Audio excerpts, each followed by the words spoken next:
इसीलिए कि वो स्वभाव ही है। पानी का स्वभाव, सागर का स्वभाव, तो वो स्वभाव होने के लिए, स्वभाव भी शब्द कितना सुंदर है। स्व माने आत्मा और आत्मा का भाव। जब वो आत्मा का भाव आपके अंदर आ जाए, सिर्फ करुणा, फिर ये सब चीज टूट जाएगी कि दिल्ली रहने वाले, बंबई रहने वाले, फलाना ठिकाना कुछ याद नहीं रहेगा, उसका महत्व नहीं रहेगा। और हर आदमी क्या है वो जरूर आपको याद रहेगा कि ये कौन है, इनकी कौन सी तकलीफ है, एकदम देखते ही याद आ जाए। नजर आपकी कहाँ गई? नजर ये कर ढूंढ रही है कि ये दिल्ली वाला कौन है और फलाना कौन है और कलकत्ते वाला कौन है। अगर ये नजर आपकी ढूंढ रही है कि ये करुणा कहाँ महत्व में चली जा रही, किसके ओर जा रही भाई, किसके ओर खींच रही मुझे, तो पता होगा कोई दुखी आदमी है। कोई साधक, बहुत बड़ा साधक होता है, एकदम हृदय खींच जाना चाहिए उस आदमी की तरफ।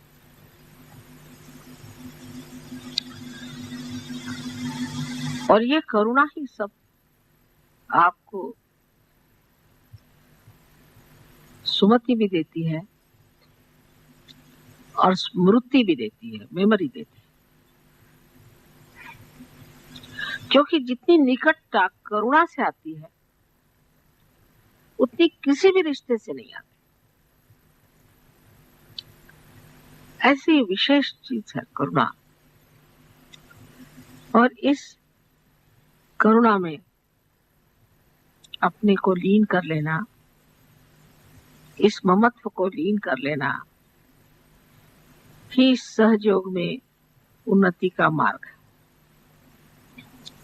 क्योंकि मैंने कभी नहीं कहा कि आप अपने बाल बच्चे छोड़ दो, घर छोड़ दो और घर से निकल के अपना जितना पैसा कौड़ी मुझे ला के दे दो। घर बेच दो, बीवी को भी बेच दो, बच्चों को बेच दो, सब पैसा मुझे दे दो। ऐसा ही कहते हैं ना साधु संत जो आजकल निकले। लेकिन इनके उल्टे सहयोग है। आप जैसे भी हो, जहां भी हो, अंदर ही अंदर बढ़ते जाओ।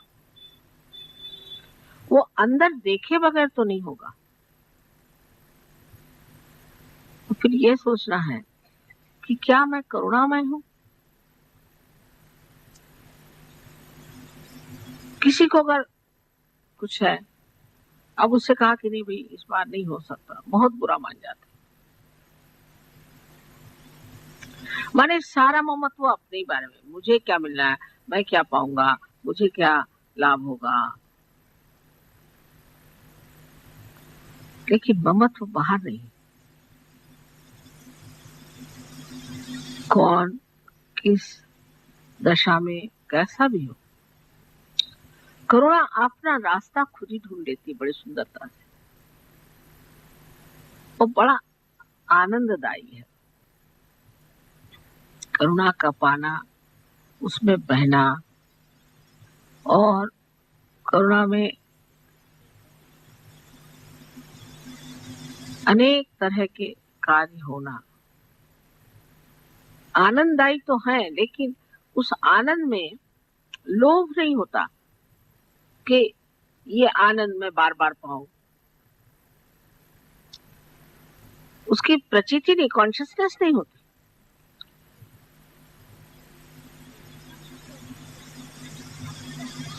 कर दिया हो गया।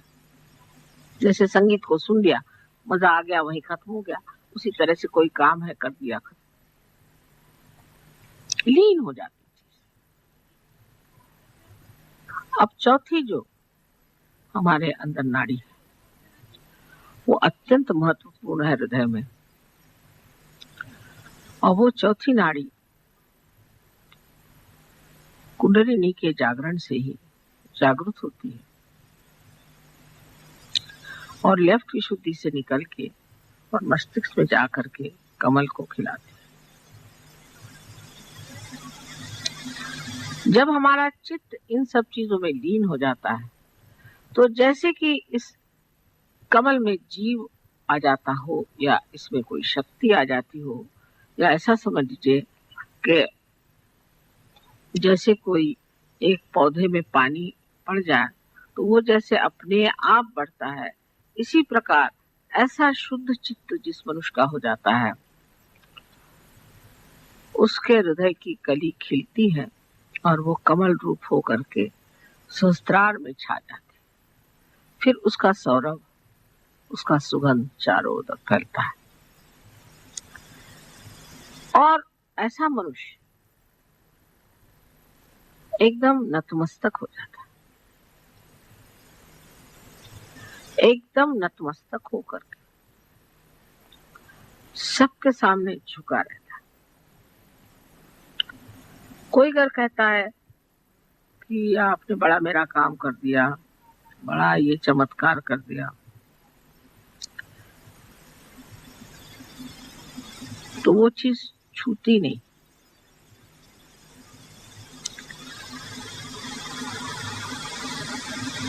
जैसे कि आनंद की लहरें बाहर की ओर तट पे जाकर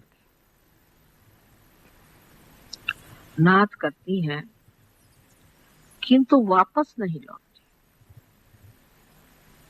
उसी प्रकार जिस मनुष्य की यह स्थिति हो जाती है उसका सारा कार्य बाहर निनाद करता है, आवाज करता है,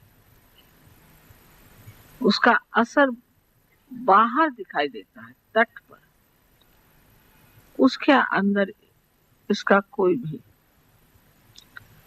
परिणाम नहीं आता, ख्याल भी नहीं आता, विचार भी नहीं आता। अब आप लोग कभी कभी, अभी आपने आगत स्वागत गाना शुरू किया तो मैंने सोचा किसी और का कर रहे क्या, मैं इधर उधर देख रही थी किसके लिए गा रहे हैं, किसका स्वागत कर रहे हैं।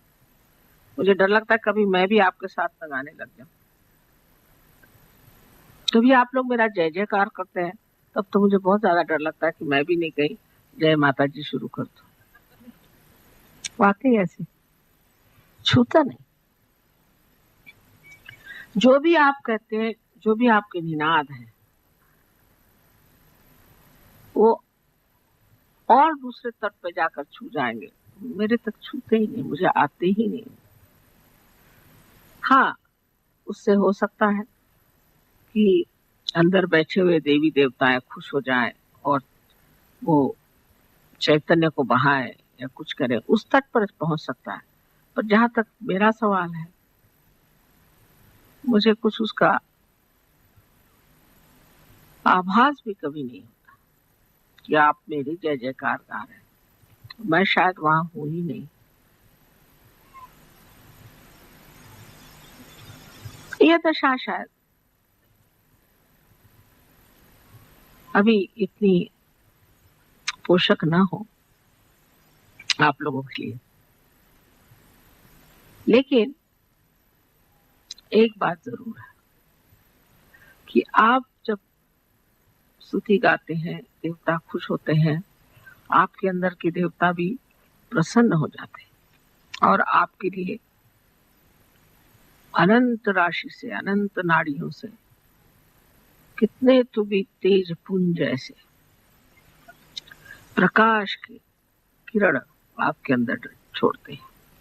आपने फोटोग्राफ्स में देखा होगा कितनी मेहनत करते हैं आपके लिए, तो आपके लिए भी बहुत आवश्यक है कि वो जब इतनी हमारी मेहनत कर रहे हैं तो हमें भी इस शुद्धता को पाना चाहिए। तो पहले जो शरीर हम इसको धिक्कार रहे हैं, जिसको हम मान नहीं रहे हैं, वही शरीर जा करके एक यज्ञ हो जाता है। यज्ञ माने ऐसे कि अब हमारा शरीर है, हो रही तकलीफ, तो ये तो तकलीफ होनी है क्योंकि ये यज्ञ है ना। अच्छी बात है, जैसे कि काष्ठ का जलना यज्ञ में जरूरी है, उसी तरह इस शरीर का भी जलना यज्ञ में जरूरी है। लेकिन सहयोग में सबसे बड़ी बात यह है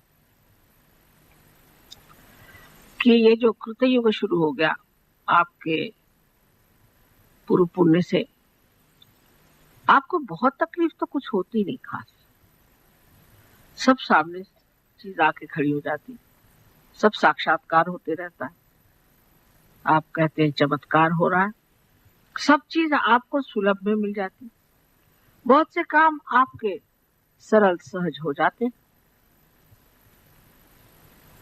शोभना सुलभ गति कहा जाता है कि आपके शोभायमान इस तरह के जीवन में अत्यंत सुलभता से आप इसे प्राप्त कर सकते हैं। कोई भी अशुभ काम करने की, अशोभनीय काम करने की जरूरत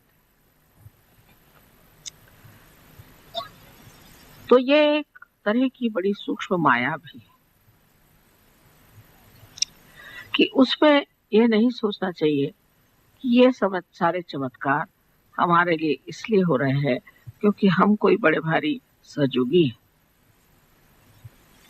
लेकिन ये सोचना चाहिए कि ये चमत्कार इसलिए हो रहे हैं कि हमारे अंदर विश्वास परमात्मा के प्रति, शिव के प्रति और कुंडलिनी के प्रति दृढ़ हो जाए, इसलिए चमत्कार हो रहा है। और इसको दृढ़ता करने का कार्य यही है कि हम अपने चित्त को शुद्ध करें, क्योंकि शिव चित्त स्वरूप है। उनके चित्त की शक्ति को चित्ती कहते हैं। वो चित्त है। चित्त है माने कि जो चैतन्य चारों तरफ आप जानते हैं, उस चैतन्य का जो चित्त है वो शिव का प्रसाद है, वो शिव का तत्व है। माने सारे संसार में उनका चित्त फैला हुआ है। और जब आप कहते हैं कि चमत्कार हो गया, ये चीज घटित हो गई, तब ये जान लेना चाहिए कि ये जो चित्त है, जिसे हम चित्ती कहते हैं, उसने ये कार्य किया। वो अणु रेणु हर चीज में उनका चित्त है। लेकिन चित्त का मतलब ये होता है कि वो साक्षी है, देख रहे हैं। चित्त का मतलब होता है वो साक्षी है, देख रहे हैं। और कार्यान्वित जो है वो ब्रह्म चैतन्य।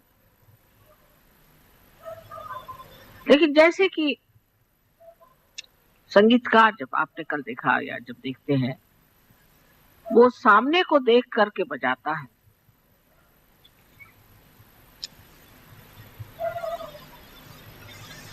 उसी प्रकार ब्रह्म चैतन्य उस चित्त की दृष्टि को देख करके ही कार्यान्वित होता है। उस दृष्टि को, उस चित्ती को ब्रह्म चैतन्य जानता है और वो इस कार्य को तब करता है जब उस चित्ती को देखकर उसे वो ठीक समझता है। जैसे अभी हम आते साथ एक साहब आए थे, एकदम से उन्होंने पानी माता जा रहे, मुझे देखते साथ एकदम हक पका गए। मुझे देखा, मैंने कुछ कहा नहीं, कुछ नहीं, सिर्फ मुझे देख करके एकदम सक पका गया। उसी प्रकार वो कुछ कहे या न कहे, क्योंकि ब्रह्म चैतन्य ये देवी की शक्ति है और वो कार्यान्वित है, और वो उस देखने वाले को जानती है। और उस शक्ति की पूरी समय यही लीला है कि उस एक देखने वाले को खुश रखना है। इसलिए कभी कभी आप कहते भी हैं कि मां ऐसे गड़बड़ क्यों हो गया। वहां इसलिए हो गया कि वो जो चित्ती थी उसका रुख बदल गया था।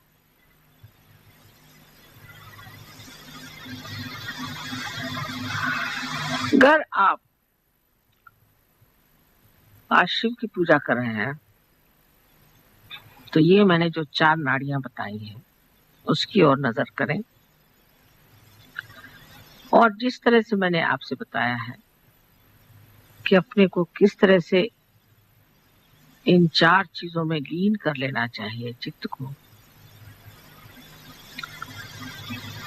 ये कोई बड़ी गहन बात नहीं है, लेकिन सूक्ष्म है।